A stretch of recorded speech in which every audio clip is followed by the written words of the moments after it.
না ব্যাপারটা হলো পিঁপড়া মারছে মারছে সে জীবন তো ফিরে দিতে পারবো না, সে পিঁপড়া মারলো কি জন্য? আমার এসব একবার সহ্য হয় না, অকারণে কোনো জিনিস সহ্য হয় না। আচ্ছা পিঁপড়া না দিব তো, পিঁপড়া এনে দিব মানে এই পিঁপড়া লেয়া তো কাহিনী। আচ্ছা বয় এখন বয় এখন তো পিঁপড়া আছে, বয় কর এখন প্রেজেন্টেশন বয় কমপ্লিট বয় কর। রে ভাই বয় কি হলো ভাই কি হইছে ভাই, আবার চিত্র পিঁপড়া এনে দিছেন আপনি, লাখ ফিরাই দিছেন। হ্যাঁ ভাই, এটা তো আপনার লাগ। পিঁপড়া লাখ আপনি লাখ ফিরাই দিছেন না? মারছেন মেয়ে কালো পিঁপড়া এনে দিছেন, লাল পিঁপড়া মেয়া তো ফায়দামি করেন না? আমি কি লাল পিঁপড়া কালো পিঁপড়া দেখে আনছি নাকি? দেখে আপনারা মারছেন কালো পিঁপড়া মেয়া, আনছেন লাল পিঁপড়া। ধর মেয়া ফাউল মেয়া কোনটা?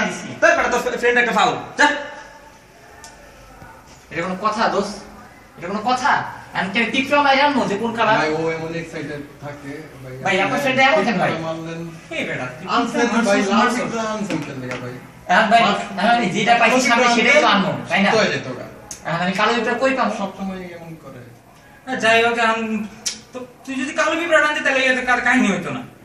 আচ্ছা ভাই বল আচ্ছা যাই হোক, যেটা হয়ে গেছে হইছে, কি করে তোর মাথা ঠান্ডা হইব, কতক্ষণ পরে ঠান্ডা হয়ে যাবে ভাই আমি তো কিছুই কই নাই ভাই, হুদাই হে মন খারাপ করে না আচ্ছা ভাই, মন খারাপ করিস না, বয় বয় বয়।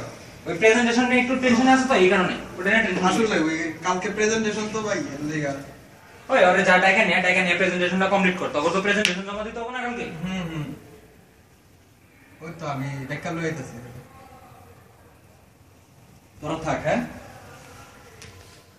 যে কোনো কথা একটা পিঁপড়া লেগে এত বড় কাহিনী।